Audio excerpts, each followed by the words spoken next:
I died on November 8th at 11:47 p.m. heart attack, 34 years old. When I opened my eyes, I was standing in the lobby of the most beautiful hotel I'd ever seen. My name is Owen Farrell, and I need to tell you what happened next, because nobody would believe it otherwise. The lobby stretched impossibly high, 3 stories of hand-carved limestone, covered in patterns that moved when I wasn't looking directly at them. Gas lamps flickered along the walls with flames that burned blue-white and gave off no heat. The marble floor glowed like someone had placed candles underneath, and the whole place smelled like old books and something I couldn't identify. Later, I'd learned that smell was regret. I still wore my work clothes from the Crossroads bar back in Nashville. Black pants, white button-down, the apron I'd been wearing when my chest exploded, and I went down hard behind the counter. Except now my chest didn't hurt. That was the first thing I noticed. The crushing weight that had driven me to my knees was completely gone. "Mr. Farrell," the voice came from everywhere at once. I spun around, and that's when I saw the office. A door that absolutely hadn't been there before stood open, revealing a room decorated like something from a Victorian mansion. Heavy desk, leather chairs, oil paintings of landscapes I didn't recognize. And behind the desk, emerging from shadows the lamplight couldn't reach, I saw hands. Just hands, pale and ageless, neither masculine nor feminine. "Please," the voice said, "sit." I went into that office because what else was I going to do? The chair was more comfortable than it had any right to be. The hands placed a leather folder on the desk between us, and those long fingers moved with the kind of precision that made me think of surgeons or watchmakers. "You are neither damned nor saved, Mr. Farrell. You exist in what we call the liminal space. This hotel requires staff and you require understanding. I believe we can help each other. I'm dead. It wasn't a question. Yes, this is purgatory. This is the Purgatorio Grande. What you choose to call it is your business. But yes, you're here because you weren't ready for what comes after. Not good enough for one place, not bad enough for the other. Somewhere in between, the hands opened the folder. Inside was a contract written in script that rearranged itself every time I tried to focus on the words. The letters crawled across the page like insects. Night concierge 6:00 in the evening to 6:00 in the morning, 7 days a week. You'll assist our guests during their stay. You'll follow our rules to the letter in exchange room and board and the opportunity to understand why you're here. What if I say no? Then you become a guest instead of an employee. I assure you, Mr. Farrell, the employee experience is considerably more pleasant. I thought about that pain in my chest. I thought about the copper taste in my mouth as I lay dying on the floor of my own bar. I thought about David Morrison, one of my regulars, sitting at the counter that same night with eyes that screamed for help I'd been too tired to give. "All right, I'll take it." The hands pushed an ornate pen across the desk. I signed my name on a line I couldn't read, and the moment the ink touched paper, I felt something lock into place inside my chest. Not painful, just permanent. "Excellent. Sister Agnes will show you to your quarters and provide orientation materials. Welcome to the Purgatorio Grande, Mr. Farrell. I am the director and will speak again when you're ready to understand." A woman appeared in the doorway. She looked about 60, wearing a housekeeper's uniform that belonged in a museum, all dark fabric and white apron. Her face had the kind of weathered kindness that comes from surviving things that would have broken other people. "Owen Farrell, I'm Sister Agnes Darrow, head housekeeper. Come along now." She led me through corridors that didn't make geometric sense. We turn left 3 times and end up somewhere completely different from where we'd started. We passed ballrooms where invisible orchestras played waltzes, dining rooms set for hundreds of absent guests and windows that looked out onto gardens where roses bloomed in colors that don't exist in nature. "How long have you been here?" I asked. "I arrived in 1847, been on staff since 1855.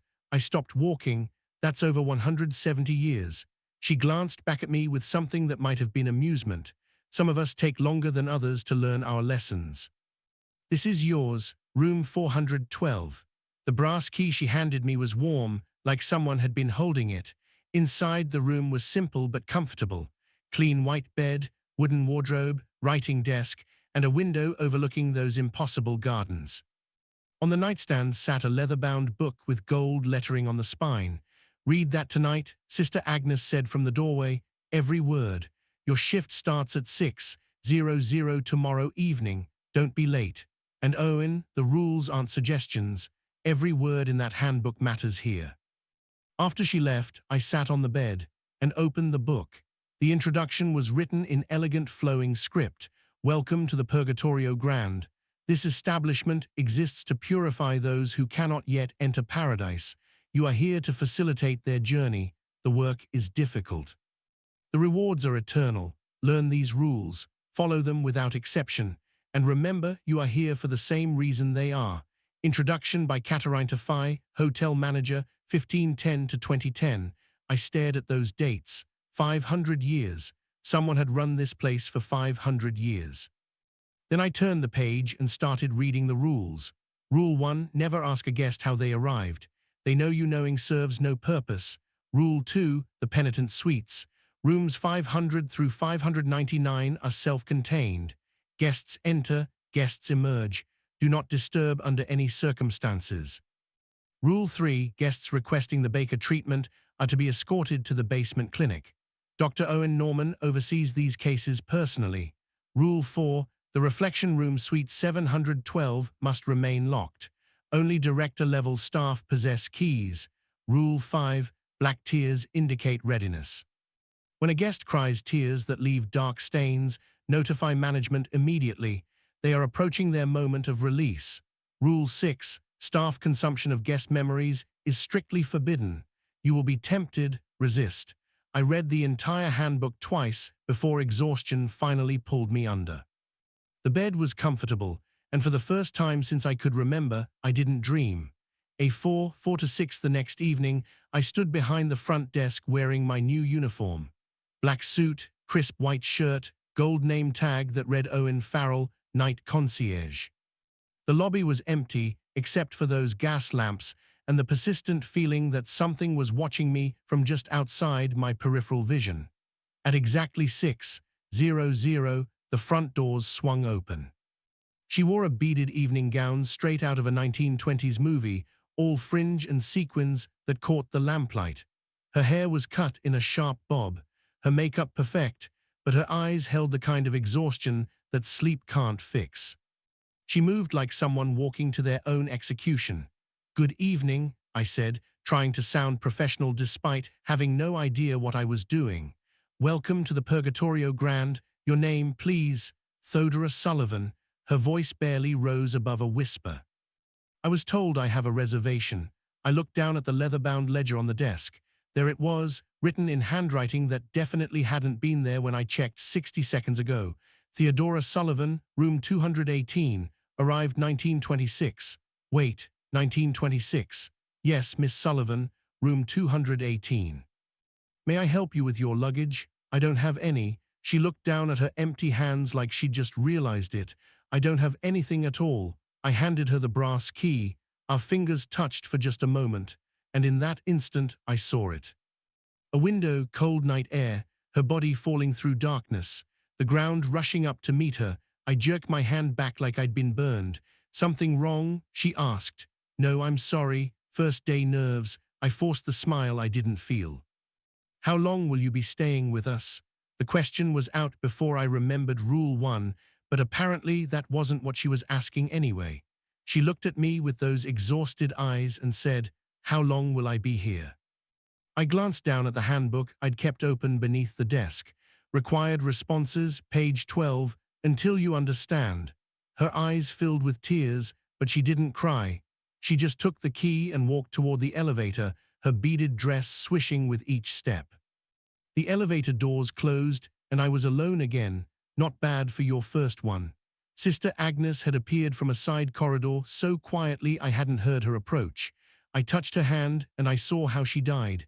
I said, "Guess memories leak sometimes."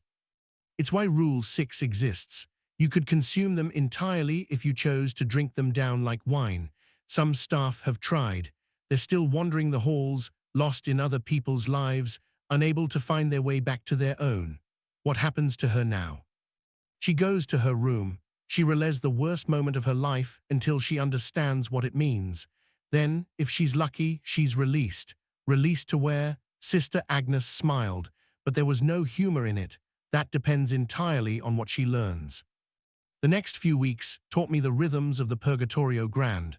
I learned there were types of guests categories that the staff had named over the years. The den were easy to spot, refusing to accept they were dead and spending all their time trying to find exits. Convinced there had been some mistake, I met a stockbroker named Coleman Pierce who died in 1987 and still tried to reach his office every morning. He'd walk out the front door with absolute confidence, and 30 seconds later, he'd come back through that same door looking confused and frustrated. He'd been doing it for 37 years.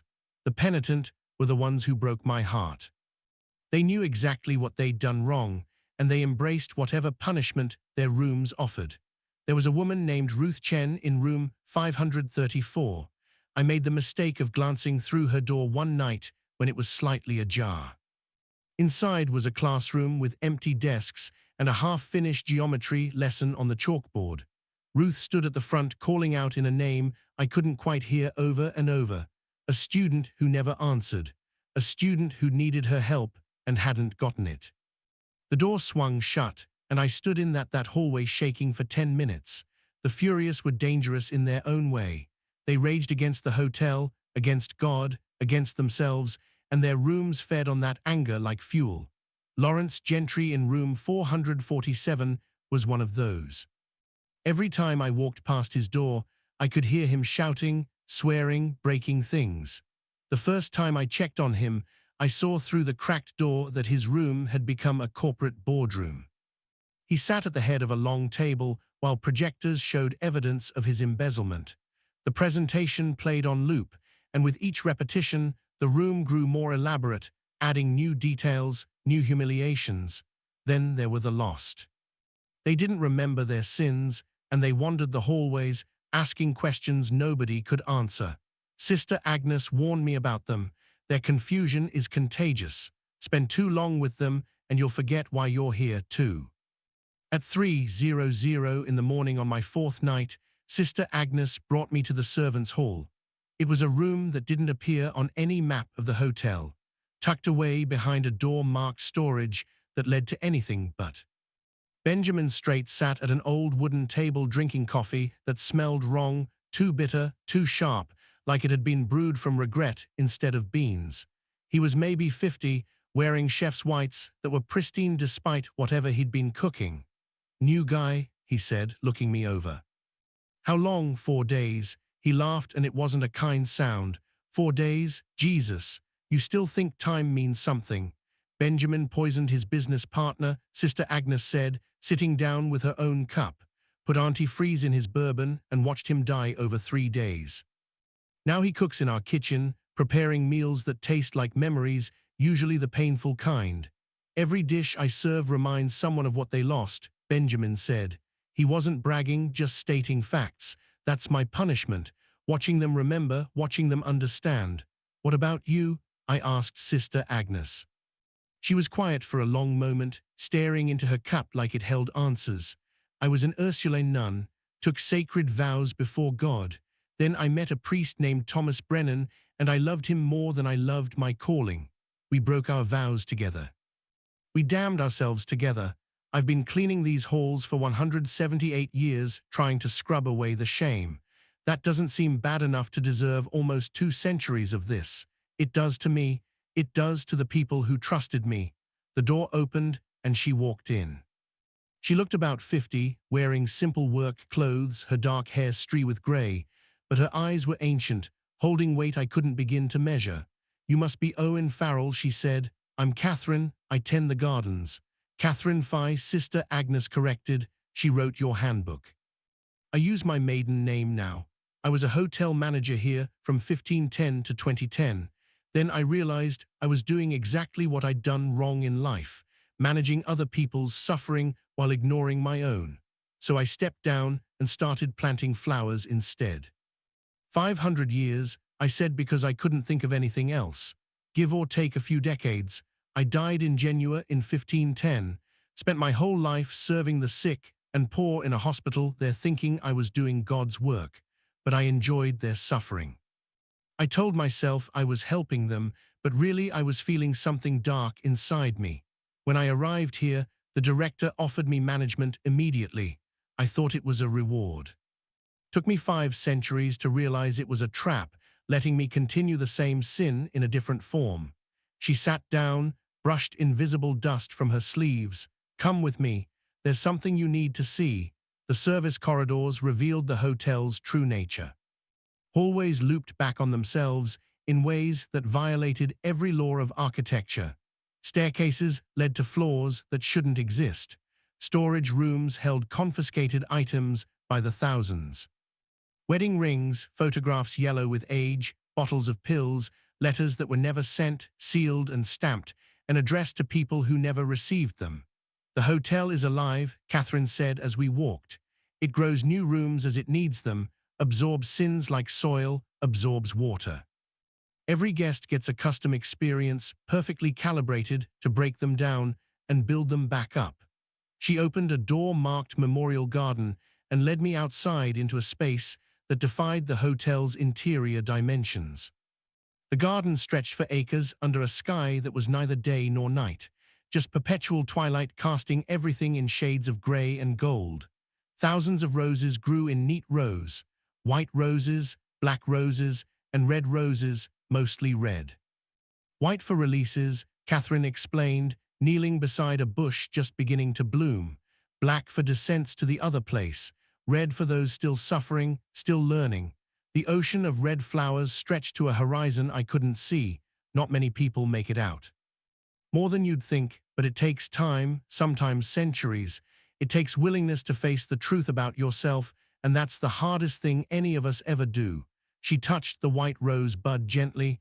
This one is Theodora Sullivan. She's almost ready. Another week, maybe 2. She's been here since 1926, reliving the moment she jumped from her hotel window. Pregnant, unmarried, convinced her life had no value.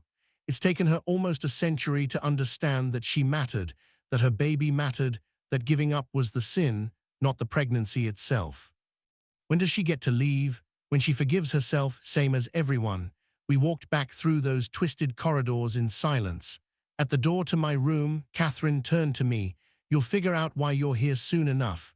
When you do, don't run from it. That's the only real mistake you can make in this place. My 4th week at the Purgatorio Grand, everything changed. It was 2:47 in the morning, the dead center of the graveyard shift. I was doing my rounds, checking gas lamps, making sure the carpets were clean, ensuring that everything was perfect. Somewhere above me, I could hear someone crying, but that was normal. Someone was always crying. I found myself on the 7th floor without really meaning to get there. Suite 712 stood at the end of the hallway, the reflection room.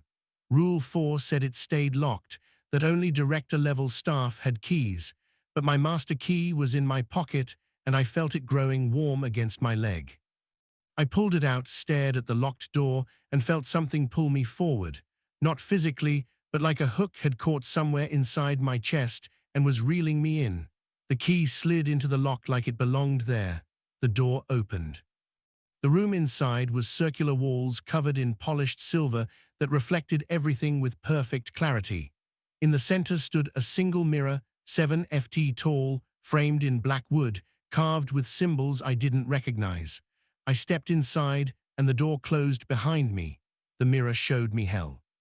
Not the fire and brimstone kind, the human kind. Every guest in the hotel experiencing their punishment simultaneously. Thousands of faces, millions of moments, all compressed into this single surface. I saw Theodora jumping from her window over and over.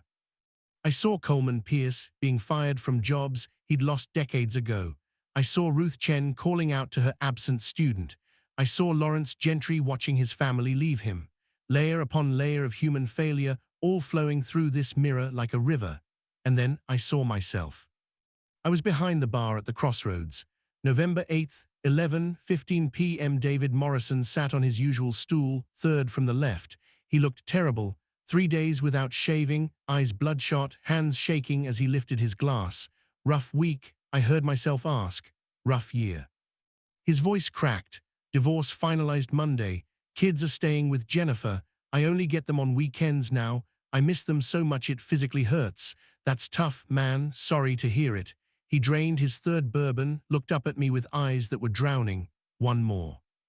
And I saw it now, really saw it for the first time. The desperation in his face, the silent plea for someone to care enough to stop him, the unspoken cry for help. I watched myself hesitate. My chest was starting to hurt. I was tired. I wanted to close up, go home, get some sleep. Sure, buddy. I poured the fourth bourbon, slid it across the scarred wood, turned away to wipe down the back counter. David drank it, left cash on the bar, stood unsteadily. Drive safe, I called without looking at him. He left. 30 minutes later, I clutched my chest, fell, died alone on the floor. The mirror shifted, showed me what I'd never seen. The newspaper article, the photograph, David Morrison's car, wrapped around a telephone pole on Route 55. 2 children in the back seat, his kids visiting for the weekend, both injured, one in critical condition. David died at the scene. I'd served him that last drink, knowing I shouldn't. I'd seen his pain and chosen to ignore it because I was hurting too. I'd valued my own convenience over his life, over his children's safety. A small sin, maybe a moment of selfishness in a life full of them, but sins aren't measured by intent. They're measured by consequence. This is the heart. The voice came from behind me. I didn't turn around. Every room in this hotel connects here. Every choice, every consequence, every moment of understanding flows through this mirror. You were shown this for a reason, Owen. You needed to see what you facilitate. You needed to understand what you did. I killed him, I whispered. You made a choice. He made a choice. His children suffered for both. Why am I staff instead of a guest? Because you died before you could understand what you'd done. Because your sin was small enough to earn you a chance at service rather than suffering. Because I needed a night concierge and you were available. But make no mistake, Mr. Farrell, you are here for the same reason they are. You are here to learn. Can I leave? Whenever you want. The door is always unlocked, but you won't leave until you forgive yourself for not loving your neighbor when he needed you most. I stumbled out of the reflection room with tears streaming down my face. Sister Agnes was waiting in the hallway like she'd known I'd be coming. You broke Rule 4. I know, the director allows it once. Only once. Now you know what we're really doing here. How do I fix what I did? You can't. That's the whole point. You can only understand it. You can only forgive yourself for being human and flawed and making a terrible choice in a moment of pain. I made it through the rest of my shift on autopilot, checking in guests, answering questions, maintaining the perfect facade. At 6:00 in the morning, I went to my room and lay on the bed, staring at the ceiling. I had killed a man, not with my hands, not with malice, but with indifference. I had looked into David Morrison's desperate eyes and chosen not to see. I had valued my own comfort over someone else's life, and now I was in purgatory, helping other people face their sins while running from my own. 6 weeks in, I escorted my first guest to the basement. Theodora Sullivan stood in the lobby at 3:00 in the morning crying. The tears that ran down her face were black, leaving dark stains on her beaded gown. "I'm ready," she whispered. "I think I'm ready." I called Sister Agnes on the service line. She appeared within 2 minutes. "Black tears," I said. Sister Agnes smiled, actually smiled. "Theodora, I'm so glad. Come with us, dear." We took the service elevator down. The basement was a Victorian surgical theater, all white tile and gas lamps, and the sharp smell of antiseptic mixed with something else, something that smelled like hope. Dr. Owen Norman Baker waited for us. He was about 60, wearing a purple suit that should have looked ridiculous, but somehow didn't. His eyes were kind despite whatever weight he carried. "Miss Sullivan," he said warmly, "welcome. Please have a seat." There were 3 stations set up. Theodora was led to the first one and Dr. Norman pulled me aside. "I was a fraud in life," he said quietly. sold fake cancer cures to dying people, took their money and their hope, and gave them nothing but false promises. When I died in 1958, I expected the other place. Instead, I got this. My punishment is giving real cures to those who sought false ones. Ironic, isn't it? What kind of cures? Spiritual ones. Watch. Station 1 was marked confession. Theodora sat in a simple wooden chair. Dr. Norman sat across from her. Tell me why you're here, he said gently. Theodora's voice shook. I was 26 years old. It was 1926. I got pregnant. The father was a married man. My family would have disowned me. I thought I had no options, no future, no value, so I ended it. I jumped from a window in room 218. What have you learned in your time here? That I had value, that my baby had value, that I was worth saving and I didn't save myself, that I gave up when I should have fought, that being unmarried and pregnant wasn't the sin. Believing my life didn't matter was the sin. Do you forgive the father? Yes, he was weak. We both were. Your family? Yes. They were products of their time and yourself. The black tears fell harder. I'm trying. God, I've been trying for so long. Doctor. Norman helped her to her feet, led her to station 2. An old-fashioned balance scale stood on a marble pedestal. One side held a weight-marked pride, the other a weight-marked remorse. Your hand on the scale, please. Theodora placed her palm on the cold metal. The scale tipped slowly. Remorse fell, pride rose. Already station 3, a simple desk with a leather-bound ledger. Dr. Norman opened it, wrote something in script I couldn't read. Theodora Sullivan arrived 1926, released today. Time served 98 years, 3 months, 12 days. Destination paradise. Reason learned to value herself as God valued her. Theodora began to glow. It started in her chest and spread outward, warm and golden and beautiful. She looked at me with eyes that were finally at peace. Thank you, she said. Thank you for helping me remember I mattered.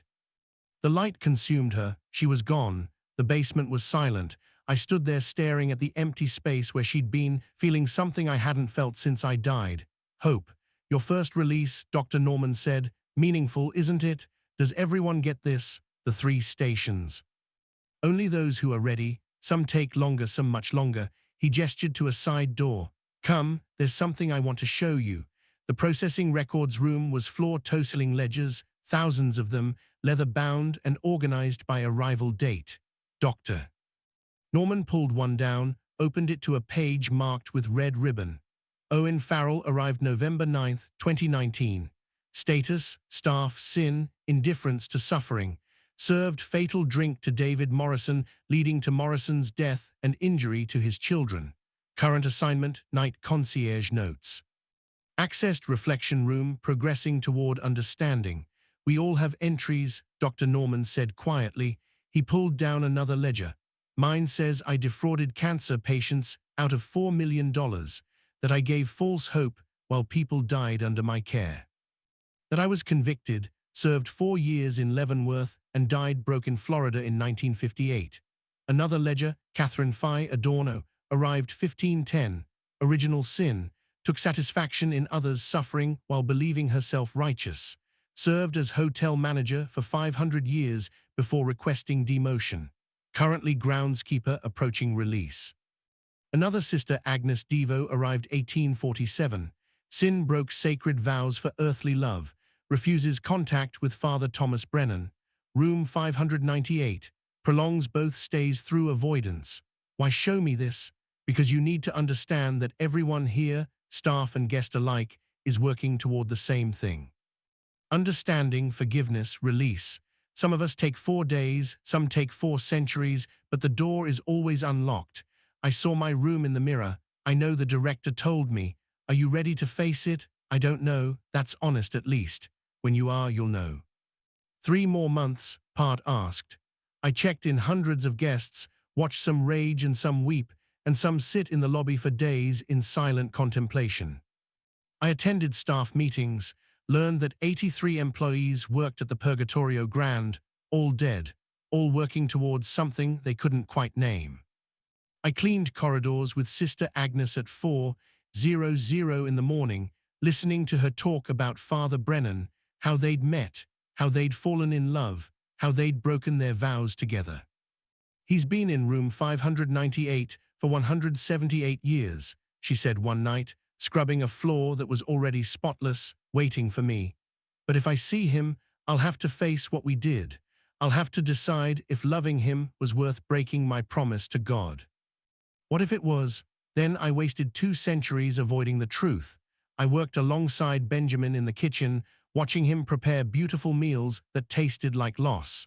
A roast that tasted like missed opportunities, soup that tasted like words left unspoken, desserts that tasted like love given too late. Samuel Weiss, he said one night, stirring a pot that steamed with regret. My business partner, my best friend. I poisoned him out of jealousy, put antifreeze in his bourbon, and watched him die over 3 days, pretending to be devastated. And you want to know the worst part? He knew at the end he knew, and he forgave me anyway, told me with his last breath that he forgave me. Is he here? Was released in 1989, came to see me before he left, told me again that he forgave me. I still taste that poison every time I cook. That's my choice, not his. I worked with Catherine in the Memorial Garden, planting white roses for souls who'd figured it out. She taught me their names: Theodora Sullivan, Coleman Pierce, Ruth Chen. David Morrison, she said one morning, pointing to a rose that had just bloomed overnight. I froze. David Morrison is released 3 weeks ago. He came to find you before he left, but you were with a guest. He said to tell you he forgives you. I knelt in the dirt, hands shaking. He's been here since I arrived. Yes. Same day, November 9th, 2019, room 623. He spent 5 years reliving that drive, understanding how his choices hurt his children. 2 months ago, he forgave himself. Spent 3 weeks forgiving everyone else, including you. Then he left. He forgives me. He does. But that doesn't matter until you forgive yourself. That night, I requested an audience with the director. The office door appeared outside my room at exactly 2:00 in the morning. I walked through. The hands emerged from shadow. "Mr. Farrell, 4 months here. Are you ready? I want to see my room. Are you certain?" "Yes." A brass key appeared on the desk. "Room 413. This room has been waiting since you arrived. Visit as many times as you need, but understand that what you see won't change. Only your understanding will change." I took the key with shaking hands. Room 413 was right next door to my quarters. I'd walked past it hundreds of times, never tried the handle, never wanted to know. I unlocked it. Inside was the Crossroads bar. Perfect in every detail: the scarred wooden counter, the mismatched stools, the mirror behind the bottles, the smell of stale beer and quiet desperation. I stood behind the bar in my work clothes, black pants, white shirt, apron. David Morrison sat on his stool, third from the left. He looked like hell, 3 days of stubble, bloodshot eyes, shaking hands. "Rough week," I heard myself say. "Rough year. Divorce finalized Monday. Kids are with Jennifer now. I only get weekends. I miss them so much it feels like dying. That's tough, man, I'm sorry." He finished his 3rd bourbon, looked up at me with eyes that begged for help. He couldn't ask for one more. I hesitated. My chest hurt. I was tired. I wanted to go home. "Sure, buddy." I poured it, slid it across, turned away. David drank, paid, left. I had my heart attack, fell, died. The scene reset. David was back. "One more, sure, buddy." Reset. "One more, sure, buddy." The loop was 38 minutes. I watched it 7 times. The first time I saw my selfishness. The second, David's pain. The third, the exact moment I could have changed everything. The fourth, the newspaper headline about the crash. The fifth, I understood that David had been in this hotel too, in his own room, facing his own failures. The sixth, I saw myself clearly for the first time, someone who valued convenience over compassion. The 7th time, I broke. I fell to my knees in that recreation of my bar and sobbed. Black tears stained my white shirt. I cried like I hadn't cried since childhood. The loop froze. David turned to look directly at me. "I've been waiting for you," he said. His voice was gentle now, free of pain, "waiting for you to come here and understand. I'm so sorry. I should have stopped you, should have called a cab. Should have talked to you, should have cared. I know your kids. I hurt your kids. My kids are okay. Jennifer raised them well. They're adults now, good people. They forgave me years ago, and they never even knew about you. You're carrying guilt for people who don't know you exist. How can you forgive me? Because you made a human mistake in a moment of pain, because I made my own choices, because holding anger would just keep us both here forever, and I'm done with that. He stood, walked around the bar, put his hand on my shoulder. I forgave you 3 weeks ago. Forgive you before I left this place, but you have to forgive yourself. You have to understand that you were human, you made a mistake, and you're still worthy of peace. I don't know how, yes, you do. You've watched hundreds of guests figure it out. Now it's your turn. The bar dissolved, bottles faded, stools disappeared, walls became transparent. Love people better than we did, David said, wherever you go next. He faded into white light, and I was alone in an empty room that was becoming just another hotel room. I visited room 413 more times, the second visit. I felt rage at myself for being blind, at David for putting me in that position, at the universe for killing me before I could make it right. Sister Agnes found me in the hallway afterward, sat with me until I stopped shaking. The third visit, I tried to change it, shouted at my past self, begged him to see what was happening. The loop played out the same every time. Catherine found me afterward and didn't say a word, just sat with me until my breathing slowed. The fourth visit, I just watched. No tears, no rage, just observation. I saw a man in pain serving another man in pain, two people failing to connect when connection could have saved them both. Human weakness meeting human weakness with tragic results. I saw what I'd done. I accepted it, I forgave myself. The room began to glow. I walked out of room 413 for the last time. Sister Agnes, Benjamin, and Catherine stood in the hallway waiting. Your room dissolved 10 minutes ago, Catherine said. We felt it. The white rose is already blooming. I'm ready to leave. We know. We walked to the lobby together. 4:00 in the morning, the quiet hours. I'd asked for this time, wanting to say goodbye properly. My canvas bag sat by the front desk inside the employee handbook and a photo of my parents I found in my nightstand. Sister Agnes hugged me tight. Thank you for showing me it's possible. I'm visiting Thomas tomorrow. Room 598. After almost 200 years, I think I'm ready. You are, I promise. Benjamin shook my hand. Samuel forgave me in 1989. I've been tasting poison for 62 years because I thought I deserved it. Watching you let go taught me maybe I don't have to. You don't let it go. Catherine smiled, dirt still under her fingernails. 60 white roses this month, more than I've planted in decades. You inspired people here, Owen, staff and guests both. You showed them it's possible. I just learned what you all taught me. The front doors opened. White light poured in, warm and welcoming. Behind me, the elevator dinged. A new guest, young woman, maybe 25, stepped out, looking lost and frightened. I turned to her. Our eyes met. Welcome to the Purgatorio Grand. You're exactly where you need to be. Trust the process. She nodded, tears starting. I walked toward the light. Each step felt lighter. The weight I carried since November 8, 2019, lifting with each footfall. At the threshold, I looked back one last time. Sister Agnes was checking in the new guest with gentle efficiency.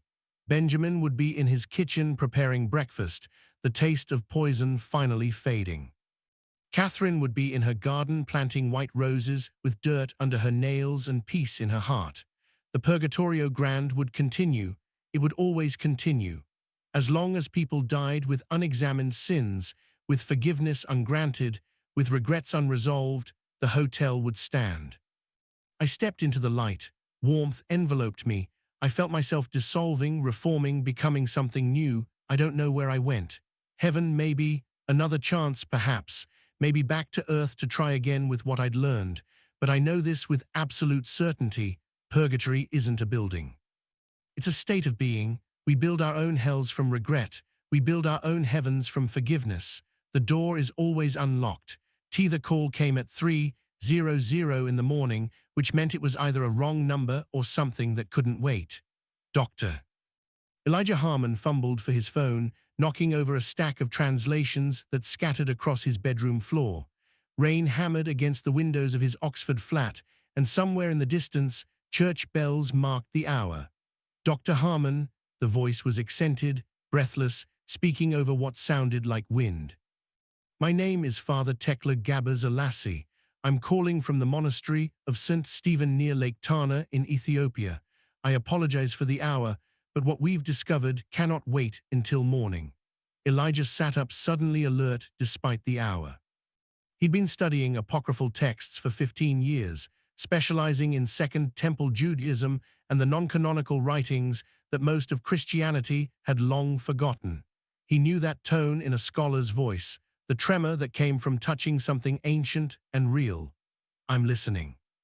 We were conducting renovations in the old section of the monastery, moving stones that haven't been touched since the 14th century. Behind a wall, in what used to be the scriptorium, we found a sealed chamber. The air inside was so stale our candles nearly went out. Inside were fragments, Dr. Harmon. Papyrus fragments in Aramaic script. They claimed to be a first-person testimony from one of the Watchers. Elijah's hand tightened on the phone. The Watchers, the fallen angels of the Book of Enoch, 200 celestial beings who descended to Mount Hermon, took human wives, and spawned the Nephilim giants whose violence nearly destroyed the world. He'd spent half his career trying to separate the mythology from whatever kernel of historical truth lay beneath it. Watcher, his voice came out rougher than intended. Barakiel, the lightning of God, he was one of the 19 leaders. Dr. Harmon, we've had the fragments tested. The carbon dating puts them at approximately 200 BCE, and what they describe, what happened on that mountain, it's not what we thought, it's so much worse. Elijah was already pulling clothes from his closet. I can be on a flight this afternoon. I was hoping you'd say that. I'll send a car to meet you in Addis Ababa. But Dr. Harmon, one more thing. When you read these fragments, you should prepare yourself. Barakiel's testimony is not just a historical account, it's a warning. And it's written with the kind of desperation that comes from someone who knows they're damned and wants to make sure others don't follow. The line went dead, and Elijah sat in the darkness of his bedroom, listening to the rain and thinking about warnings written 2,000 years ago by beings that had once sung before the throne of God. 48 hours later, he stood in the Ethiopian highlands, breathing air so thin and pure it felt like drinking light. The monastery of St. Stephen clung to the mountainside like something that had grown there rather than being built by human hands. Its walls were ancient stone, weathered by 1,000 years of rain and wind. Prayer flags snapped in the constant breeze. And somewhere inside the complex, monks were chanting the morning liturgy in Ge'ez, the ancient language Ethiopia had preserved when the rest of the world let it die. Father Tek met him at the gate, a slight man in his 60s with wire-rimmed glasses and hands permanently stained with ink from a lifetime of manuscript work. His grip was surprisingly strong. You made good time, Father Tekel said, leading Elijah through corridors that smelled of frankincense and old parchment. I should explain something before we begin. In Ethiopia, the Book of Enoch is not apocrypha. It is scripture, part of our biblical canon. We have preserved it in Ge'ez for over 1,500 years, while the rest of the Christian world let it fade into obscurity. When you Western scholars rediscovered it in the 19th century, we had never lost it. They descended a narrow stone staircase into the oldest part of the monastery. The temperature dropped with each step, and the walls grew damper. Father Tekel lit oil lamps as they went, casting dancing shadows on stones that predated the Crusades. The chamber was completely sealed, Father Tek explained. No cracks, no moisture damage. The fragments inside were in remarkable condition, almost as if whoever hid them wanted them preserved for exactly this moment. The room at the bottom of the stairs was small, barely 10 ft square. A wooden table dominated the space, and on it, protected under glass, lay fragments of papyrus, so delicate they seemed ready to dissolve into dust at a breath. Elijah pulled on cotton gloves with trembling hands and leaned close to read. The script was ancient Aramaic, the imperial language of the Persian period, but it was clear, legible, almost as if the writer had known that someday someone would need to read these words. The opening line made Elijah's breath catch in his throat. I am Barachiel, called the lightning of God, numbered among the 200 who descended to Mount Hermon in the days of Jard, father of Enoch. I write this testimony with what remains of my consciousness, bound in darkness beneath the earth, waiting for the judgment that will end all things. I write this so that those who come after might understand what we did to ourselves on that mountain. What we did was not merely rebellion, it was binding, it was transformation, it was the speaking of words that rewrote our very nature. And by the time we understood what had happened, we had become beings who could no longer undo what we had done. Elijah looked up at Father Tekel, who was watching him with dark, serious eyes. You see now, the priest said quietly, this is not just another account of the fall, this is something else entirely. Elijah returned his attention to the fragment. Barachiel's handwriting was precise, almost obsessive in its detail. He described the gathering on Mount Hermon with the specificity of someone trying to preserve every detail for posterity. We were watchers, Barachiel wrote, assigned by the Most High to observe the earth and humanity. We were to guard without interfering, to watch without touching. For generations, we performed this duty faithfully. We stood on the boundary between heaven and earth, neither fully in one realm nor the other. We watched as humanity multiplied and spread across the face of the world. We watched as they built cities and cultivated fields. We watched as their daughters grew beautiful. The fragment continued describing how the desire began, not all at once, but gradually like water wearing away stone. The angels began to notice things they weren't supposed to notice. The curve of a woman's face, the sound of laughter echoing across a valley, the way humans touched each other with an intimacy the angels had never known. Semiaza was the first to speak the desire aloud, Barachiel wrote. He was our chief, the most beautiful among us, his rank second only to the archangels themselves. He gathered us in the heights and said, I desire to descend and take a wife from among the daughters of men. We were shocked. Such a thing was forbidden, an abomination. But Semiaza continued, I've watched them for so long. I've seen their joy, their passion, their love for one another, and I want to know what that feels like. I want to be touched as they touch each other. I want to create life as they create it. Elijah found himself completely absorbed. This level of detail wasn't in the canonical book of Enoch. This was raw, personal, devastatingly honest. Many of us were tempted by Semiaza's words, Barachiel continued. I was among them. I will not hide behind excuses or claim I was coerced. The desire was mine as much as anyone's. But when Semiaza proposed we all descend together, he said something that made me hesitate. He said, I fear that you will not indeed agree to do this deed, and I alone shall have to pay the penalty of a great sin. Therefore let us all swear an oath and all bind ourselves by mutual imprecations, not to abandon this plan, but to do this thing. Father Tech brought Elijah coffee and bread, but he barely touched them. He was too absorbed in the text. The oath, Barachiel wrote, and here his handwriting became more agitated, less controlled. The oath is where everything changed. I thought Semiaza was simply proposing we make a pact, a promise to descend together so that none would bear the guilt alone. I did not understand that Semiaza had access to knowledge I did not possess. He had studied in the deepest archives of heaven, had read scrolls and tablets that most angels never saw. He knew about oaths, about how certain words spoken in certain ways, with certain cosmic witnesses invoked, could do more than make promises. They could alter reality itself.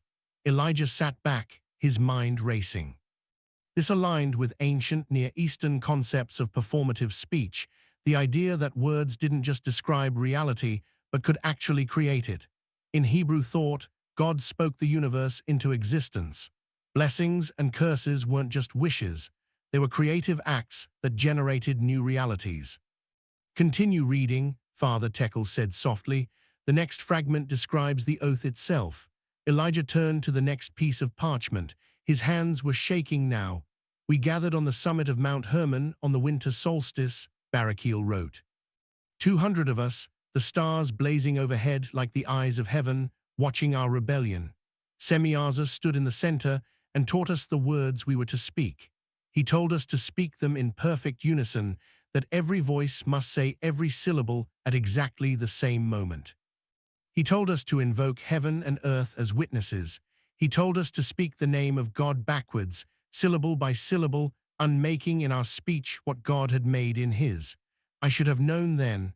I should have understood that this was more than a simple oath.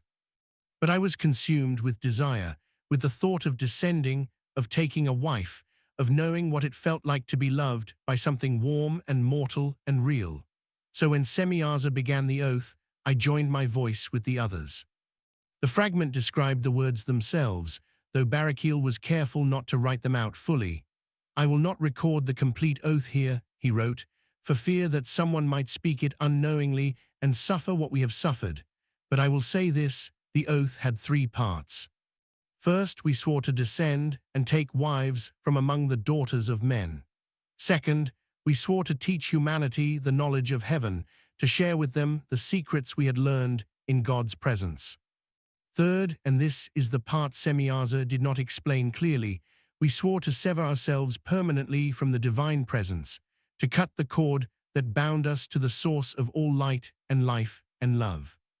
When the last syllable left our lips, I felt something inside me break. No, not break, transform, change at a fundamental level that I cannot adequately describe in human language. It was as if the very essence of what I was had been taken and hammered on an anvil into a new shape. We were still angels in form, still powerful, still immortal, but something crucial had been altered. The connection to God that had been as natural as breathing, that had sustained us since the moment of our creation suddenly went silent. And in that silence, I heard my brothers gasp, felt them reaching out to each other in sudden panic, realizing that something had gone terribly wrong. Elijah read that passage 3 times. This was the missing piece, the detail that explained everything else. The Watchers hadn't just chosen to rebel. They had performed a kind of spiritual surgery on themselves, severing their connection to God through the mechanism of the oath itself. Father Tekel was watching him. You understand now what makes this so significant. The Book of Enoch tells us they swore an oath and bound themselves by mutual imprecations, but it doesn't explain what that actually meant. Barakil is telling us that the oath was the mechanism of their damnation, not God's punishment, but their own choice made permanent through cosmic law. Elijah nodded slowly. It's like they locked themselves into a state they could never escape from. And once the words were spoken, witnessed by heaven and earth, the transformation was irreversible. Keep reading, Father Tekel said. It gets worse. The next fragments described what happened after the oath. The 200 descended to earth, specifically to the region around Mount Hermon. They appeared to humanity in physical form, beautiful beyond description, and they took wives from among the women who lived in the valleys below the mountain. The women were afraid of us at first, Barakil wrote. But Semiaza knew how to be charming, how to speak words that would calm their fears. He told them we were messengers from God, that we had been sent to help humanity advance. It was a lie, but the women believed it because we were beautiful and powerful, and they had no framework for understanding what we truly were. I took a wife whose name was Adara. She was 16 years old with dark hair and eyes like a thorn. I convinced myself I loved her. I told myself that what we were doing was good, that we were helping humanity by sharing our knowledge, by giving them children who would be mighty and strong. I told myself many lies in those early days. The fragment described how the Watchers began teaching their forbidden knowledge to humanity. Azil, one of the chief leaders, taught the art of metallurgy, how to find ore in the earth, how to smelt it, how to forge it into tools and weapons.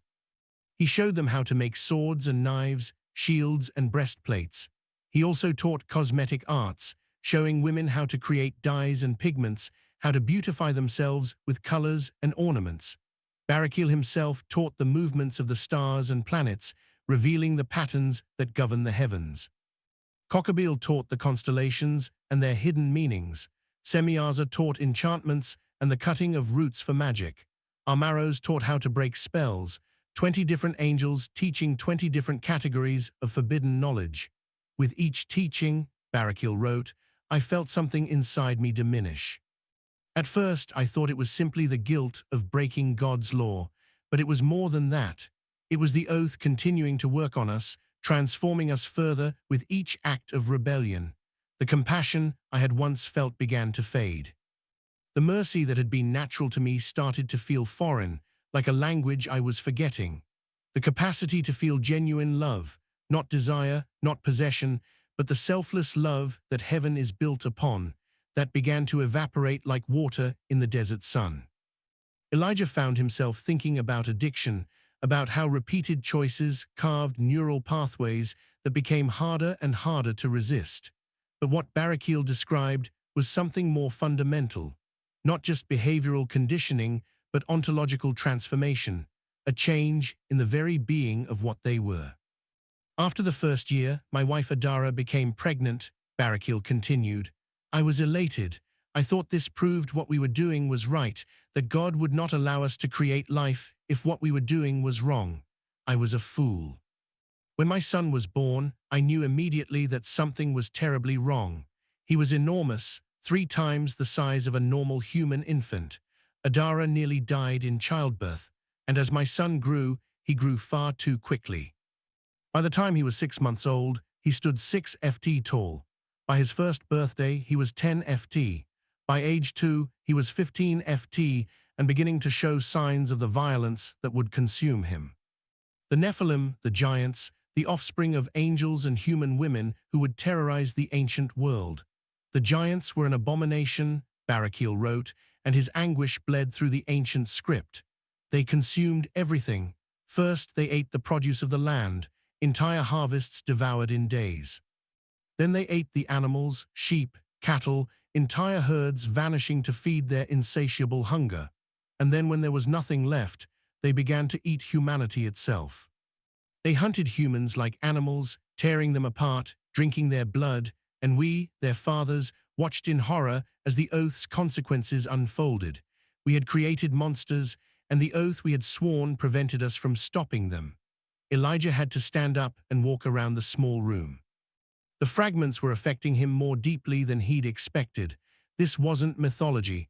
This was a testimony from someone who had lived through a catastrophe so complete it had required divine intervention to cleanse. Are you all right? Father Tekel asked. I'm fine, it's just. Reading this, you can feel his anguish. He knows what he's done. He regrets it, but he's also explaining that the regret itself is hollow because the oath destroyed his capacity to truly repent. Yes, Father Tekel said, that's the horror of it. He retains enough awareness to understand what he's lost, but not enough capability to actually turn back to God. It's like being paralyzed, but still feeling pain.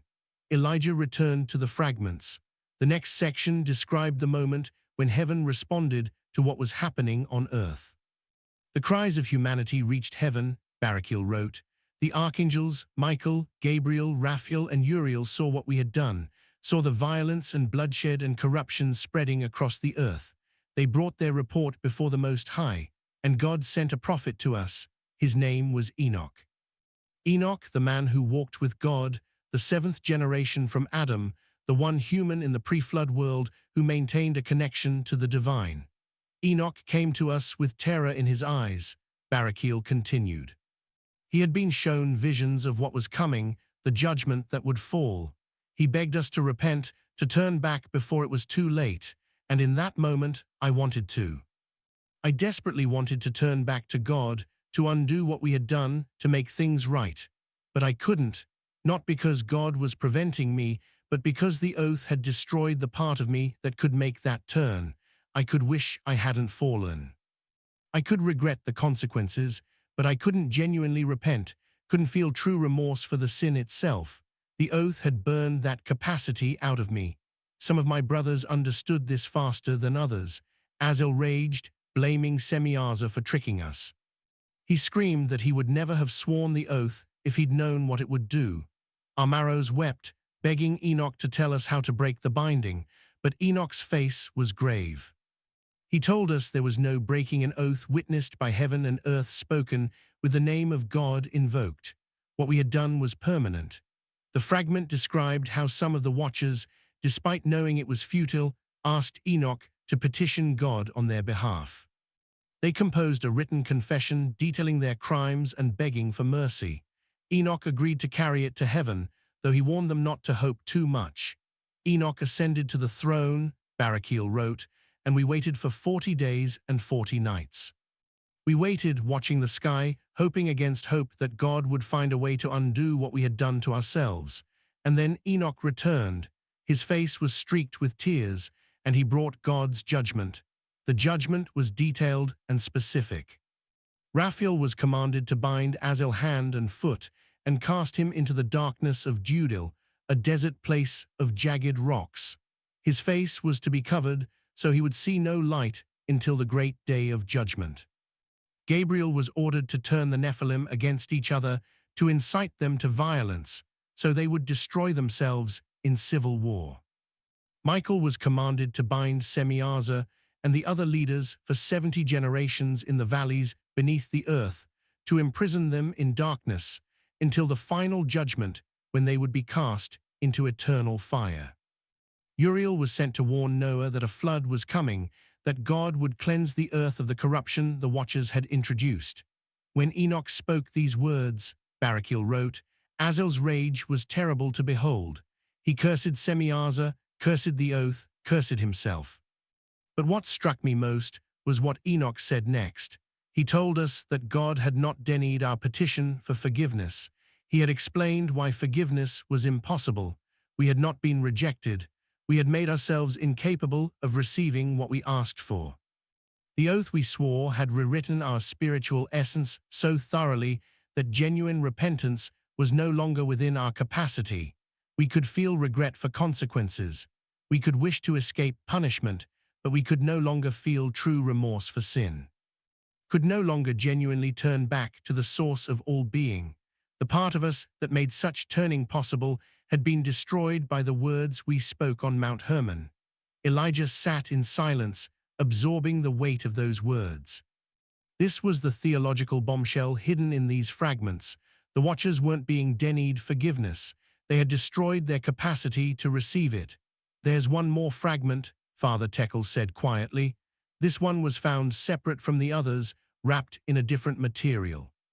We think it was added later, perhaps 100 years after Barakiel's initial testimony.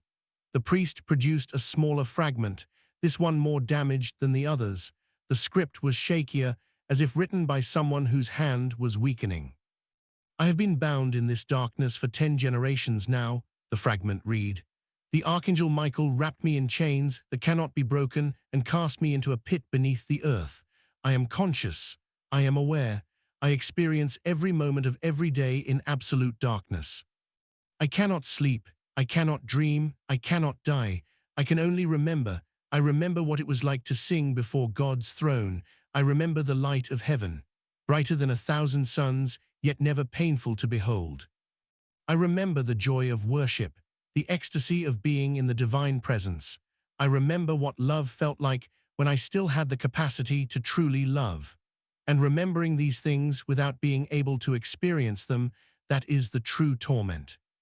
Not the darkness, not the chains, not even the certainty of eternal fire that awaits me, but the memory of what I was and the knowledge that I can never be that again. If anyone ever reads this testimony, understand what I'm telling you. We did not just fall from heaven, we destroyed our capacity to return to it. We took the free will God gave us and used it to obliterate the very mechanism that would allow us to turn back to Him. We are proof that some choices are truly irreversible. Not because God won't forgive, but because we made ourselves into beings that cannot be forgiven. Guard your oaths, guard your words, guard your hearts, because there are transformations that once begun cannot be undone. There are doors that once closed cannot be reopened. There are words that once spoken cannot be unspoken. We learned this too late. Learn it now while you still can. Elijah carefully set down the fragment, his hands trembling. The room seemed colder than it had before, as if Barakiel's words had brought some of that primordial darkness into the present. How long have you had these? he asked Father Tekel. 6 months. We wanted to authenticate them, to be certain they were genuine before we brought them to the world's attention. The carbon dating, the linguistic analysis, the historical context, everything checks out. These fragments are authentic. And if they're authentic, they change everything we thought we knew about the Watchers, about the fall, about the nature of sin and redemption. Elijah spent 3 days in that monastery room, photographing every fragment from every angle, cross-referencing every word with the canonical book of Enoch and every other ancient text he could access.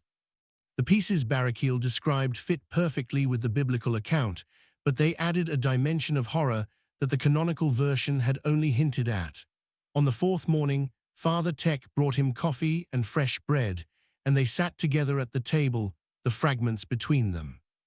"What will you do with this?" the priest asked. "I need to verify everything independently," Elijah said. "I need to consult with other experts, cross-reference the linguistic patterns, examine the material evidence. But if everything checks out, and I suspect it will, then this needs to be published. Scholars need to know, the world needs to know. There's something else you should know," Father Tekel said. "I've been making inquiries through my network of contacts, other monasteries, other archives. There are rumors of other texts. Specifically, there's something in the Vatican secret archives. Fragment 2847, Enoch, they call it, a first-person account attributed to Semiaza himself. It's never been published, never studied publicly, but several scholars have seen references to it in the Vatican catalogue." Elijah looked up sharply. "A confession from Semiaza himself, if it exists, yes. And if Barakiel's account is accurate, then Semiaza's testimony would be invaluable. He was their leader. He proposed the oath. According to Barakiel, he knew what the oath would do before they spoke it. Then I need to see it." It took 2 weeks of academic credentials, letters of recommendation from half a dozen scholars, and Father Tekel's connections in Rome before Elijah found himself in the climate-controlled reading room deep beneath the Vatican archives. A priest in white gloves brought him a sealed container and left him alone with it. The parchment inside was in remarkable condition, preserved in near-perfect darkness for over 2,000 years. The script was ancient Hebrew, elegant and precise. The opening line made Elijah's pulse quicken. "I am Semiaza, once called the name as seen, chief of the Watchers who fell, leader of the 200 who swore the oath on Mount Hermon. I write this confession knowing it will change nothing. The oath has been spoken. The binding is complete. The transformation is irreversible. But let the record show that I knew. Before we descended, before we spoke the words that would damn us forever, I knew exactly what would happen." Elijah sat back, his mind reeling. This was it. The other side of the story, the leader's perspective. "I had access to the deepest archives of heaven," Semiaza's confession continued. "Scrolls and tablets that most angels never saw, records of events from before the creation of humanity. I studied these texts because I was curious, because I wanted to understand the full scope of what God had created and how it all worked.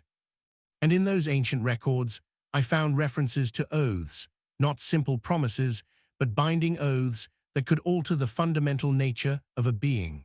The records described how the sons of God in the primordial ages had used such oaths to commit themselves irrevocably to specific missions. By invoking the deepest cosmic laws, by speaking certain words with heaven and earth as witnesses, they could make temporary choices permanent. They could transform voluntary obedience into ontological necessity. The oaths were powerful tools for beings who wanted to ensure they would never waver from their chosen path. But the records also contained warnings. Once such an oath was spoken, it could never be broken. The transformation it caused was irreversible. A being who swore such an oath would be bound to it forever, their very nature rewritten to align with the words they had spoken. It was dangerous knowledge, forbidden knowledge, and I studied it because I could not look away. Elijah found himself completely absorbed. This was a side of Semiaza he hadn't expected, not a deceiver, but a scholar. Someone who had pursued knowledge too far and couldn't resist using what he'd learned.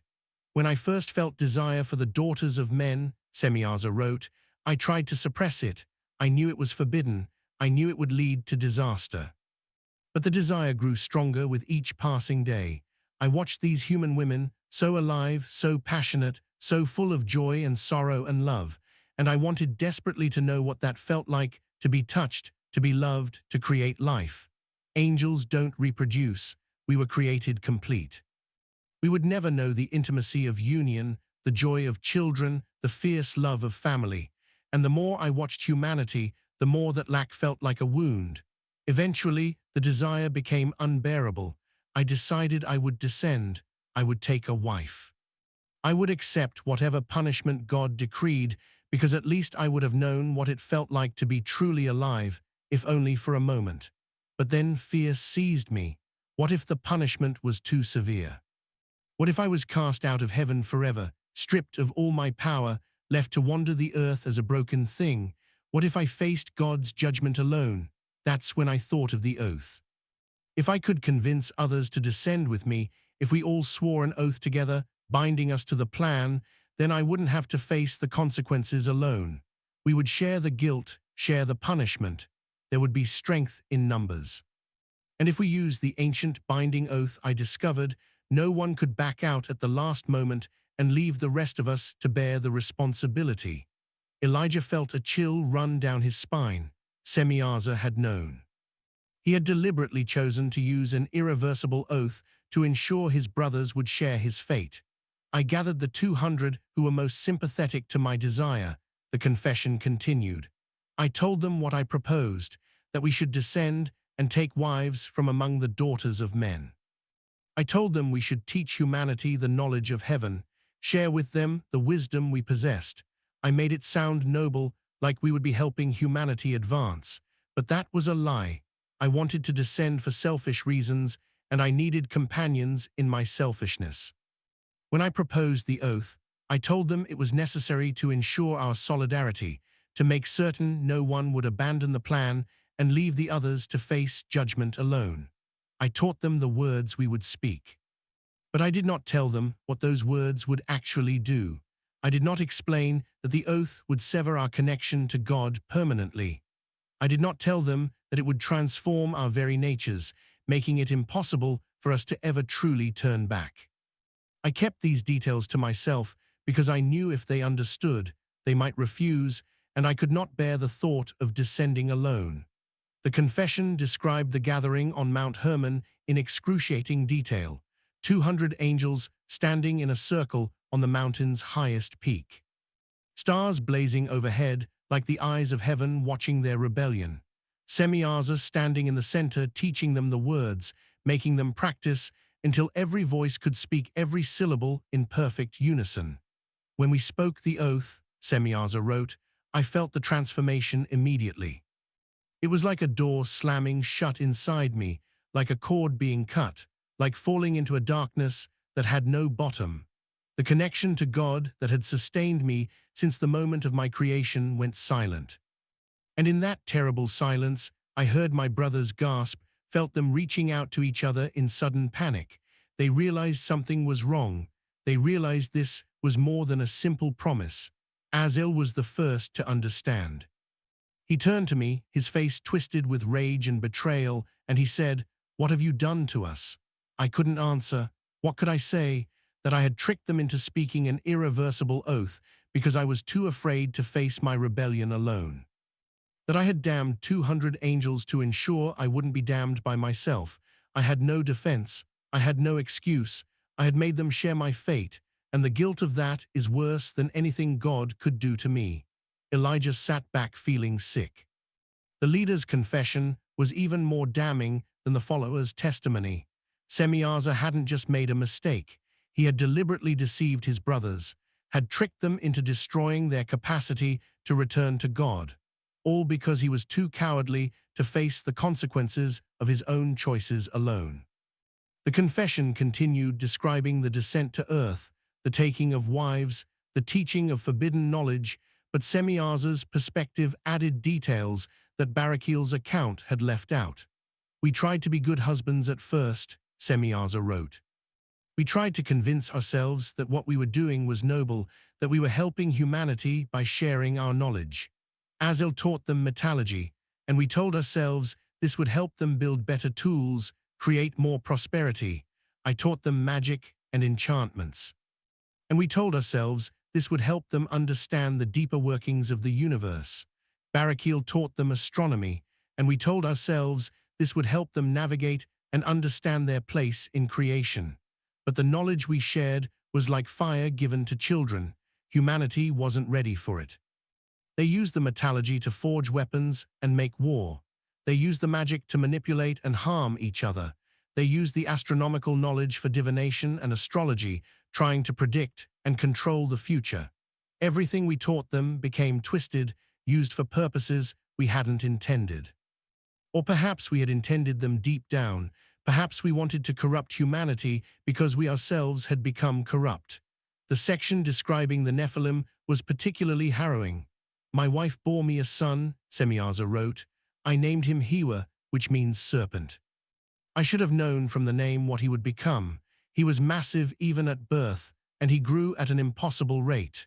By age 3, he stood 12 ft tall and had the strength of 20 men. By age 5, he had killed his first human, a shepherd who tried to stop him from slaughtering an entire flock of sheep. By age 7, he had developed a taste for human flesh. I watched my son become a monster, and I was powerless to stop it. Or perhaps I was unwilling. The oath had changed me so fundamentally that I couldn't feel proper horror at what he did. I could observe intellectually that eating humans was wrong, but I couldn't feel the moral revulsion that should have accompanied that knowledge. The capacity for genuine moral feeling had been burned out of me by the words I had spoken on the mountain. The other Nephilim were the same. 200 angels with human wives produced hundreds of giant offspring, and they all became violent, all became consumed with hunger and bloodshed. They fought each other for territory. They hunted humans for sport. They drank blood like wine and wore the skins of their victims as clothing. The world descended into a nightmare of violence and horror, and we, their fathers, watched with a detachment that was itself horrifying. The confession described how the cries of humanity reached heaven, how the archangels reported what was happening to God, how judgment was pronounced. But Semyaza added detail that Barakil hadn't known about. Before Enoch came to us with God's judgment, there was a moment when some of us tried to repent on our own, Semyaza wrote. Barakil, Armaros, Ramiel, and a few others came to me and said they wanted to try to undo the oath.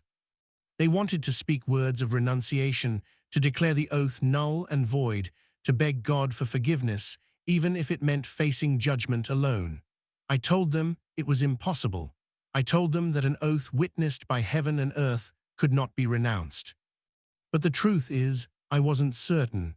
I'd studied the ancient texts, but I'd never seen a record of someone actually trying to break such an oath. Perhaps it was possible. Perhaps if we had all joined together and renounced the words with the same unity we had used to speak them, perhaps something could have been undone. But I was afraid. Afraid that if the oath could be broken, my brothers would break it and return to heaven, leaving me alone in my rebellion. Afraid that I would be the only one to bear the full weight of punishment. So I lied to them. I told them it was impossible when I wasn't sure. And because they trusted me, because I was their leader, they believed me. They didn't try, and now we'll never know if there was a chance to undo what we had done. Elijah had to stand up and walk around the archive room. This was worse than he'd imagined. Semyaza hadn't just tricked them into speaking the oath. He had potentially prevented them from breaking it when there might have been a chance. The final section of Semyaza's confession was written in a different hand, shakier and less controlled. I'm writing this from my prison, it began. The Archangel Michael bound me with chains that cannot be broken and cast me into a valley beneath the earth. I've been here for 40 generations now. I have 30 more to go before the final judgment, and then I will be cast into eternal fire. Every day in this darkness, I think about what I did. Not just the rebellion, not just the descent, but the oath. The way I tricked my brothers into speaking words that would damn them forever. the way I used their trust against them, the way I made them share my fate because I was too much of a coward to face it alone. If I could undo one thing, it would not be the descent. It would not be taking a wife. It would be the oath. I would let myself fall alone rather than drag 200 others down with me, but I can't undo it. The oath has been spoken. The transformation is complete, and the guilt of what I did to my brothers will be with me for the rest of eternity. If anyone reads this, understand what I'm telling you. The oath was the worst thing I did. Worse than rebelling against God, worse than corrupting humanity, worse than spawning the Nephilim.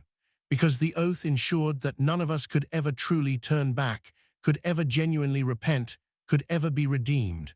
I didn't just lead my brothers into sin. I made sure they could never get out of it. We are called the Watchers who fell, but that's not accurate. We are the Watchers who destroyed ourselves, and we did it with words, with an oath we didn't fully understand. Spoken in a moment of passion and fear and desire, that's all it took. One oath, one moment of speaking words we couldn't take back, and now we wait in darkness for the fire that will consume us forever. The confession ended there, trailing off mid-sentence, as if Semiaza had been unable to continue. Elijah sat in the silent archive, letting the weight of what he'd read settle over him. He had both sides of the story now.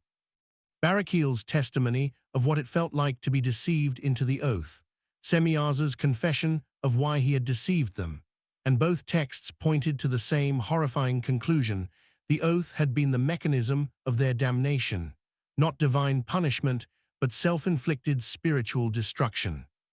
When he emerged from the archives hours later, the sun was setting over Rome, painting the ancient stones of the Vatican in shades of gold and crimson.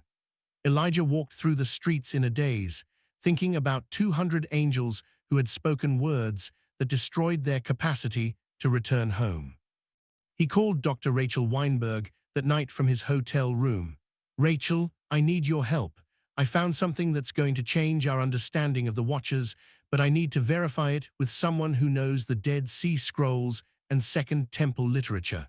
I'm listening." Elijah spent the next hour describing the Ethiopian fragments and Semiaza's confession. Rachel was silent for a long time after he finished. "If this is authentic," she finally said, "then we need to re-examine everything we thought we knew about the fall of the Watchers."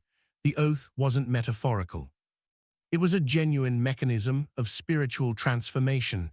"Can you come to Oxford? I want to assemble a team, examine all the evidence together. I'll be there next week." Over the following month, Elijah assembled his team. Rachel arrived from Jerusalem with her expertise in Second Temple Judaism. Dr. Michael Heiser, a specialist in ancient Near Eastern languages, flew in from Wisconsin. Professor David Sterling, a theologian from Cambridge, joined them.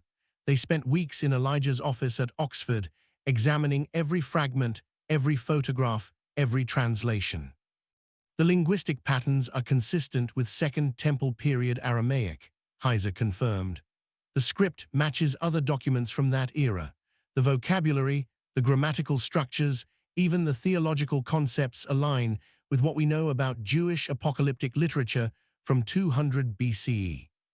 The carbon dating on the Ethiopian fragments is solid," Rachel added, "and the Vatican manuscript's preservation is consistent with documents that have been kept in sealed, climate-controlled conditions for 2 millennia.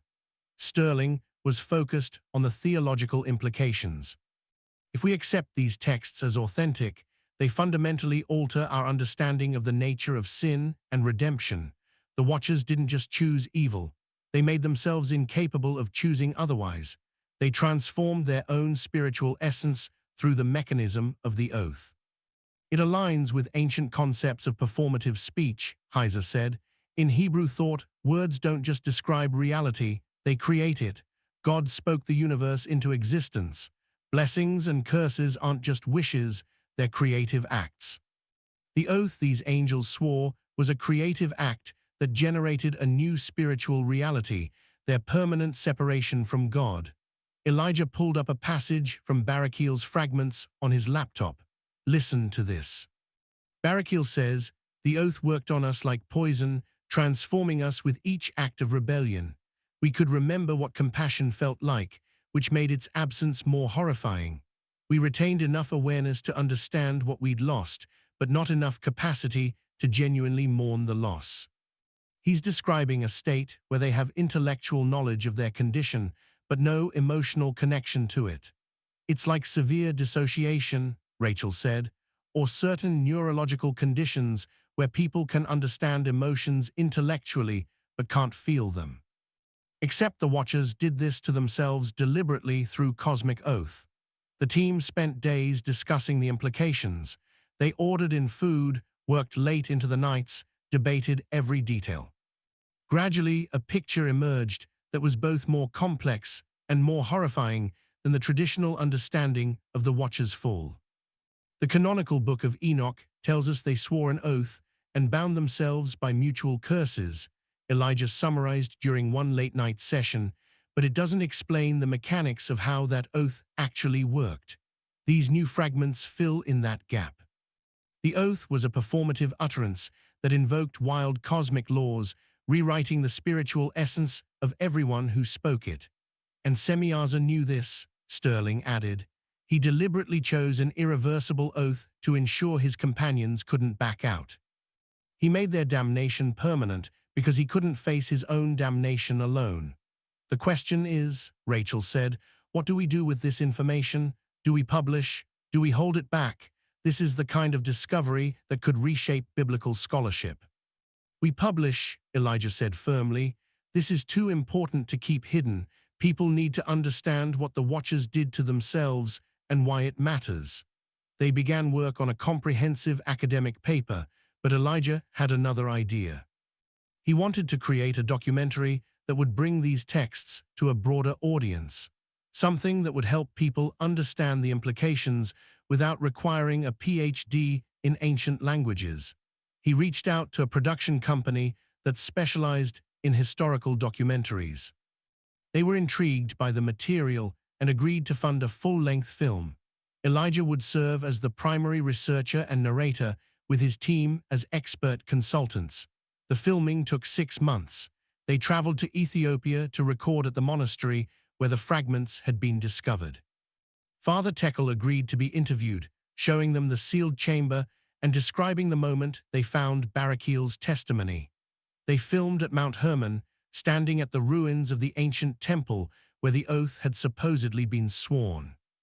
The mountain was stark and beautiful, its peaks crowned with snow even in summer. Elijah stood at the summit with cameras rolling, trying to imagine what it must have been like for 200 angels to gather here to speak words that would transform them forever. This is where it happened, he said to the camera. According to both Barakiel's fragments and the Book of Enoch, 200 angels gathered on this peak and swore an oath that changed the course of history. They thought they were making a pact to share guilt. They didn't understand they were performing spiritual surgery on themselves, severing their connection to God in a way that could never be repaired. They interviewed scholars at universities around the world, getting perspectives from experts in theology, linguistics, archaeology, and ancient history. Some were skeptical of the fragments' authenticity. Others were convinced by the evidence. All agreed that if the texts were genuine, they represented one of the most significant biblical discoveries of the century. But it was during the editing process that Elijah realized the documentary needed something more. It needed to connect the ancient story to modern life. He started thinking about the human parallels, the ways people today made binding choices that seemed impossible to undo. He reached out to Dr. Jennifer Morrison, who ran an addiction treatment center in London. Jennifer, I have a strange question for you. In your work with addiction, do you ever encounter people who feel like they've reached a point where change is impossible? Every day, Jennifer said. That's one of the biggest challenges in addiction treatment. People become convinced they're beyond help. They've crossed some invisible line that can't be uncrossed, and that belief becomes self-fulfilling. If you believe you can't change, you won't try to change. But it's never actually impossible, is it? Not in the way the Watchers made it impossible for themselves. No. The neuroscience shows that repeated drug use rewires the brain, creates deep pathways that make certain choices feel automatic. But the brain has plasticity. New pathways can be formed. Old ones can be weakened. It's hard. It requires tremendous effort and support, but it's never genuinely impossible. The difference between hard and impossible is everything. They filmed an interview with Jennifer and with several people in recovery who agreed to share their stories. One of them was a woman named Alice, 2 years clean from heroin. "I spent years feeling like I'd destroyed something fundamental in myself," Alice said to the camera, "like I'd crossed a line that could never be uncrossed. Your documentary about the Watchers helped me understand something crucial. They made their transformation permanent through cosmic oath. I haven't done that. The pathways in my brain are deep. The cravings are real. Choosing differently is hard, but it's not impossible.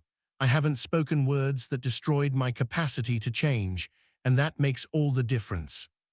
Elijah also reached out to theologians and spiritual counselors, asking them about despair, about the feeling of being beyond redemption that haunted so many people. Father Gregory, an Orthodox priest from Greece, had particularly insightful things to say. "The Watcher story is a warning about the sin of despair," Father Gregory said. "They destroyed their capacity for hope through the oath they swore. But for humans, despair is always a lie.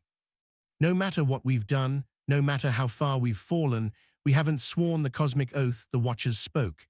We haven't made ourselves incapable of repentance. The door is always open as long as we're alive." The documentary took shape slowly, carefully. Elijah wanted to balance the academic rigor with emotional accessibility. He wanted people to understand the theological implications while also seeing the human relevance. The final structure emerged. Start with the discovery of the fragments. Introduce Barakiel's testimony. Reveal Semiaza's confession. Explore the mechanics of the oath. Examine the consequences. And then connect it all to modern struggles with addiction, despair, and the feeling of being beyond redemption. They filmed the final sequence at Oxford in Elijah's office, surrounded by books and manuscripts. "The Watchers made a choice," he said to the camera. "They chose to descend, to take human wives, to teach forbidden knowledge. But the choice that truly damned them was the oath. That single moment of speaking words they didn't fully understand, invoking cosmic forces they couldn't control, binding themselves permanently to a path they thought they could walk freely." Semiaza knew what the oath would do. He had studied the ancient texts. He understood that certain words spoken in certain ways could rewrite spiritual reality, and he used that knowledge to ensure he wouldn't face his rebellion alone. He tricked 200 angels into speaking an irreversible oath because he was too afraid to descend by himself.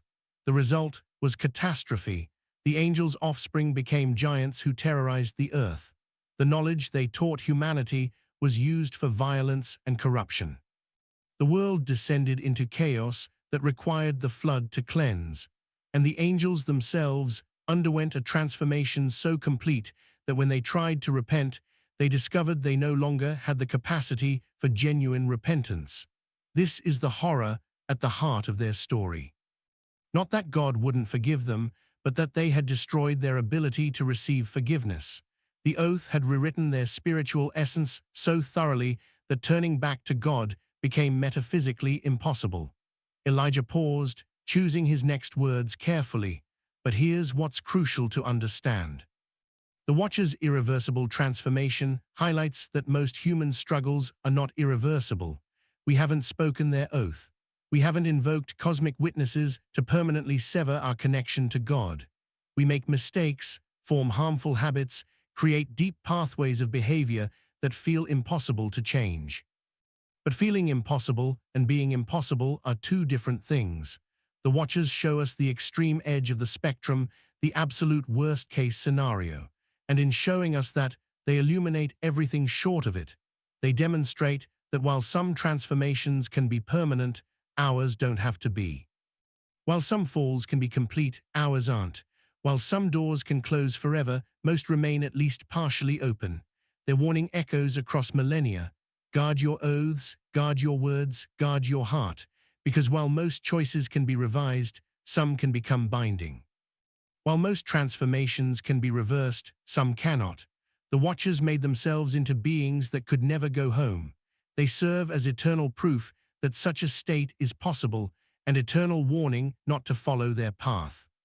The documentary premiered at a film festival in London on a rainy November evening. Elijah sat in the back of the theatre watching the audience's reactions. Some people were skeptical, dismissing the ancient texts as mythology. Others were fascinated by the archaeological evidence and linguistic analysis. A few seemed genuinely moved, even disturbed by the implications. During the Q&A afterward, a man in his 30s stood up to ask a question. Dr. Harmon, I'm a recovering alcoholic, 5 years sober, and I spent the first 3 of those years feeling like I destroyed something essential in myself that could never be repaired. Your documentary helped me understand that I haven't done what the Watchers did. I haven't spoken an irreversible oath. The damage is real, the struggle is real, but the possibility of change is also real. Thank you for that. Elijah felt tears prick at his eyes. This was why he'd made the documentary. Not just for academic understanding, but for this, for helping people see that their struggles, however deep, were not the same as the Watchers' cosmic self-destruction. After the screening, as people filed out into the rainy London night, a young woman approached him. She introduced herself as Dr. Sarah Chen, a neuroscientist from Cambridge. I found the parallels between the Watcher's oath and neurological transformation fascinating, she said. In neuroscience, we study how repeated choices create neural pathways that become increasingly automatic. It's not supernatural, but it is a form of transformation. Your documentary helped me see my research in a new light. They talked for an hour about the intersection of neuroscience and ancient theology, about how modern brain science might provide a materialist parallel to what Barakiel described spiritually. The conversation was so engaging that Elijah invited her to give a guest lecture to his students at Oxford. Over the following weeks, the documentary gained traction, was picked up by streaming platforms, screened at universities, discussed in theological circles. Some critics argued that Elijah was taking apocryphal texts too seriously. Others praised the rigorous scholarship and sensitive handling of difficult material. But the response that mattered most to Elijah came from unexpected places. Letters from people in recovery programs, emails from individuals struggling with depression, messages from those who had felt beyond redemption and found hope in understanding that they hadn't crossed the Watcher's threshold of irreversibility. One letter in particular stayed with him. It was from a priest in Ireland who worked with prisoners. Dear Dr. Harmon, it began, I've shown your documentary to the men in our prison ministry program. Many of them have done terrible things. They carry immense guilt and shame. Several believed they were beyond God's forgiveness, that they had become something unredeemable. Your explanation of the Watcher's oath helped them understand an important distinction. They made choices, yes, harmful, sometimes evil choices, but they didn't speak the cosmic oath that would make repentance impossible. As long as they're alive, as long as they retain even a spark of desire for something better, the door is not completely closed. 3 men who had given up entirely on the possibility of redemption asked to make confession this week. Thank you for your work. Elijah kept that letter in his desk drawer and reread it whenever he doubted the value of what he was doing. 6 months after the documentary premiered, Father Tekel called with news. The monastery in Ethiopia had been contacted by a scholar from the University of Jerusalem. There were references in recently digitized manuscripts from the Cairo Geniza to something called the Oath of Hermon. The scholar wanted to collaborate on further research. It seems your work has opened doors, Father Tekel said. Other researchers are now taking these texts seriously. There may be more fragments out there, more pieces of the story waiting to be found. Elijah felt a familiar thrill. The research wasn't over, it was just beginning. He stood in his Oxford office, looking out at the ancient stones of the university, thinking about Barakiel, bound in darkness beneath the earth, about Semiaza waiting in his prison for the final judgment, about Azel chained in the desert with his face covered so he couldn't see light. 200 angels who had spoken an oath that destroyed their capacity to return home. 200 warnings echoing across time. 200 proofs that some transformations could be irreversible. And 200 reasons to guard against making such transformations, but also 200 contrasts to every human struggle. 200 reminders that feeling trapped and being trapped were different things. 200 examples of the absolute worst case which illuminated everything short of it. The Watchers had made themselves into beings that could never go home. Everyone else still had the chance. That was the message Elijah wanted to preserve. Not just the horror of what they'd done, but the implicit hope for everyone who hadn't done the same. The warning contained a promise: you are not them, not yet, not unless you speak words that rewrite your very essence. Not unless you invoke cosmic forces to make temporary choices permanent. As long as you haven't done that, the door remains at least partially open. The path back may be difficult, may require tremendous effort, may seem nearly impossible, but nearly impossible and actually impossible are separated by an infinite gulf. The Watchers crossed that gulf. They made themselves actually incapable of return. You haven't, not yet. And if you're careful, if you guard your heart and your words and your oaths, you never will. That was the message of Barakiel's fragments, of Semiaza's confession, of the entire tragic story. Learn from us, they whispered across the centuries. We destroyed ourselves so you wouldn't have to. We showed you the absolute worst case so you could avoid it. We bound ourselves so completely that return became impossible so that you would understand. For you, while there's life, return is still possible. Guard that possibility, protect it, never take it for granted, because once it's gone forever. We know we are the proof. Elijah picked up his pen and began writing his next lecture, carrying forward the ancient warning into the modern world, helping people understand the difference between their struggles and cosmic self-destruction, preserving the testimony of beings who fell so far they could never rise again. The rain pattered against the windows. The lamp burned low, and somewhere beneath the earth, in valleys of darkness, the Watchers waited for a judgment they knew was coming, taking whatever small comfort they could in knowing their terrible mistake might save others from repeating it. The oath was spoken. The binding was complete. The transformation was irreversible, but the warning remained. And as long as anyone listened, their fall would not be in vain. Light is always waiting. We just have to love ourselves enough to walk through it. 6 months later, in hotel time, new roses bloomed in Catherine's garden while she knelt in the soil. Finally at peace with her work, Sister Agnes stood outside room 598, her hand trembling on the doorknob before she finally turned it and walked inside to face the man she'd loved and lost 178 years ago. Benjamin cooked breakfast in the kitchen, and for the first time since 1963, he couldn't taste the antifreeze anymore. A middle-aged man checked in at the front desk, looking lost, as the night concierge handed him his room key. Room 413. The Crossroads bar was waiting. The cycle continued, painful and redemptive, eternal and necessary, human.